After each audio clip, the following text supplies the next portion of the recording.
Hey, what's up guys? So we're going to sand. What we did here was we sprayed twice with the Mark IV. So let's get a little bit up close so you can see what the finish looks like. You're gonna get kind of like a little, it looks like a super light roll-on textured kind of look, but this is what you have to buff out. But overall, you see it came out pretty uniform. Depending on the moisture, you are going to have some suction on the screws. So this particular house has been raining non-stop here in Oahu for the last week or so. So I was expecting this to occur in some areas, but I'm glad it didn't happen throughout the entire wall. You can see there's going to be some areas here and there where there was suction due to the extra moisture, but overall it only happened in certain areas. You can kind of tell right there too. But once we buff it out, we'll spot touch up whatever needs to be done.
Alright guys, so we finished sanding, scraping and cleaning up, turning it over to the painters. We're going to leave that for the touch up that we're going to be able to see once we got a primer on here. But I will do the full review as soon as I get home.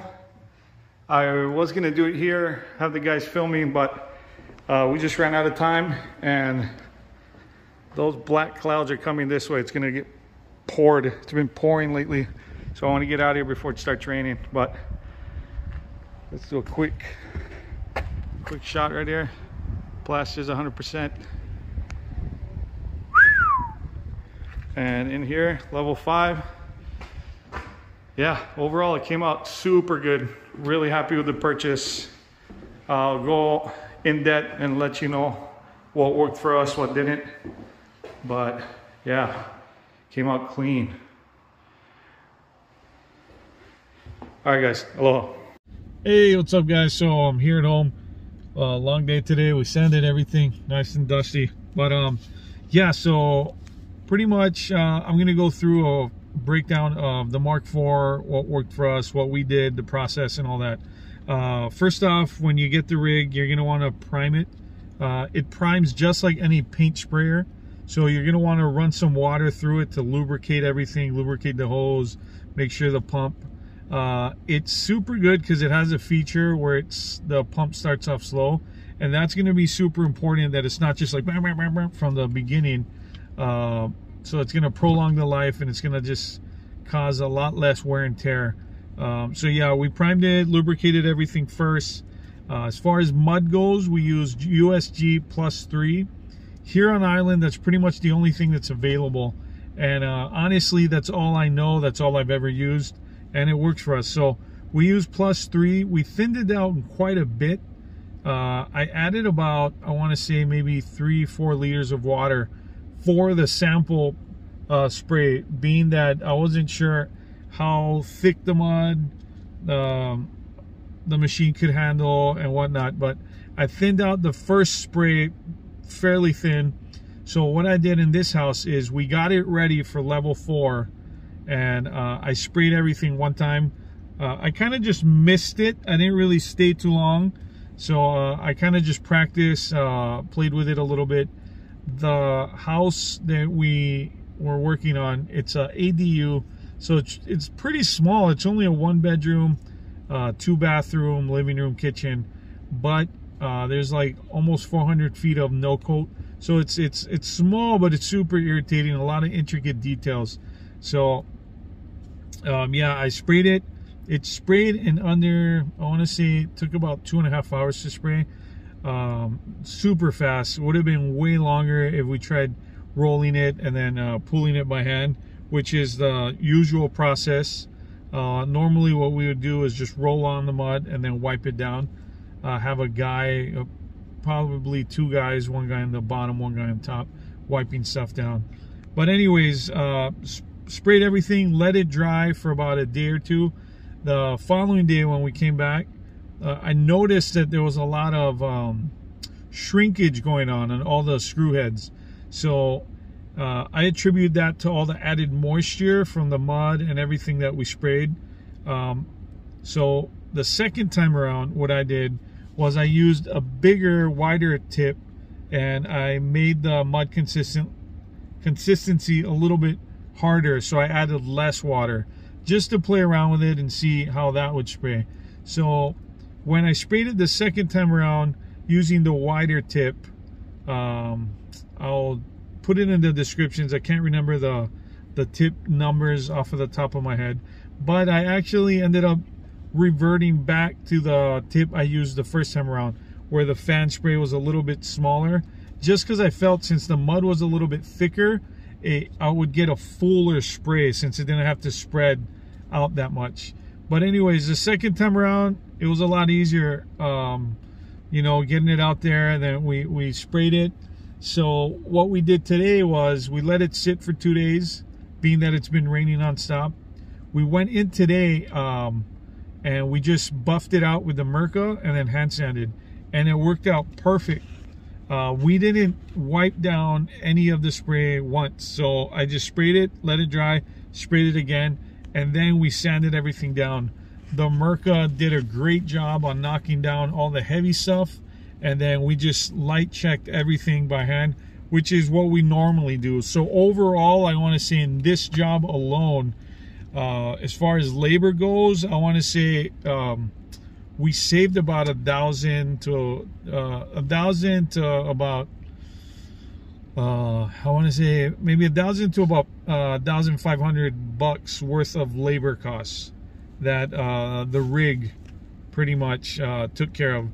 So it's showing me that it's going to pay for itself in about, you know, and this job's fairly small, so I want to say by the next job, more than enough paid for itself, and then it's just an investment.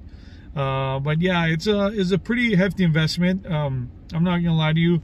I know we make a lot of videos and everything, but super blessed. If you would have told me 5 years ago when we first, well, this is our 4th year, but I've been doing this for, I want to say 19 years now. Before it was all side job action, before I got licensed, all that. So if you would have told me I'd be buying a $5,000 rig I would have laughed, because I'm like, bruh, never. We were only that bad boy in skimming. But yeah, we're at that point, thankfully, that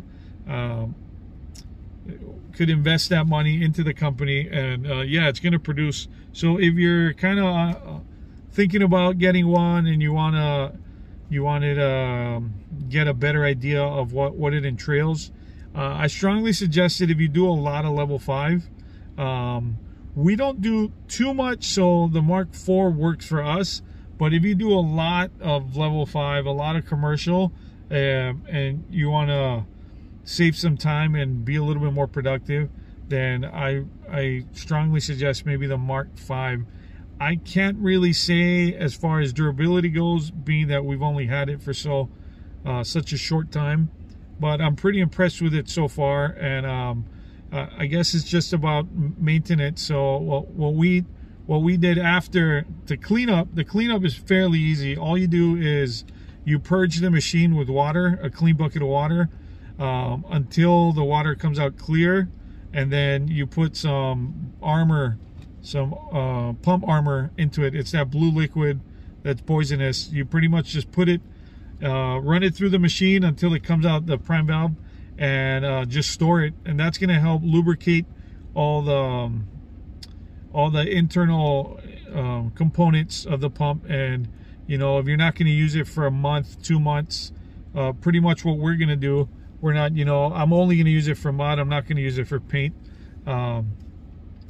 being that we hardly ever paint houses, and if we do, you know, I'll use my small little $500 rig, not a $5,000 rig. So yeah, that bad boy's going to stay in storage majority of the year, pretty much. We're only going to, well, this year we have about 5 other level 5 jobs scheduled. The biggest one that we're waiting on is going to be pretty big. It's going to be about 700 sheets. So that's going to pay for itself. It's going to pay for itself in no time. So yeah, overall happy with the purchase. It's not that complicated to use. You just, you know, stay perpendicular, and even if you overspray or whatever, it doesn't matter, because I mean, you're going to sand it down anyways. But if you wanted to level it out a little more, then you could actually have guys just wipe it down while you spray. For me, I didn't really see the need to. I thought it was just going to waste a little bit more time. And since we have the Merca and we have all these electric sanders, why not put them to use? So, I mean, we're going to sand it anyways. And with the electric sanders, it kind of just buffs it out like quick. I pretty much sanded everything by myself while the guys hand sanded, and I don't feel sore at all. And you'll see in the video we reached, I mean, the ceilings were about 15 feet high. So yeah, overall I strongly recommend it. Sorry if the video is kind of long, but I wanted to answer all the questions we got from the video. And yeah, if you're thinking about purchasing one, hope this helps. I bought mine at Sherwin-Williams. I reached out to my paint store rep, Brandon. Shout out to Brandon. Yeah, he helped us out. He helped me pick it. I picked his brain about the different rigs, the different setups, since there's a lot of series. There's the basic, the standard series, Ironman, Pro Contractor, all of that jazz. He said pretty much for what we're going to use it for, the standard series Mark IV was more than enough. So yeah, if you're thinking about buying one, reach out to your rep. You could pretty much get a fairly good deal. I think it goes for $5,000, but I don't think we paid $5,000. I think we paid close to like 41 now that I'm thinking about it. So yeah, I mean, the price fluctuates, so just look for the best deal out there. And yeah, enjoy. Aloha.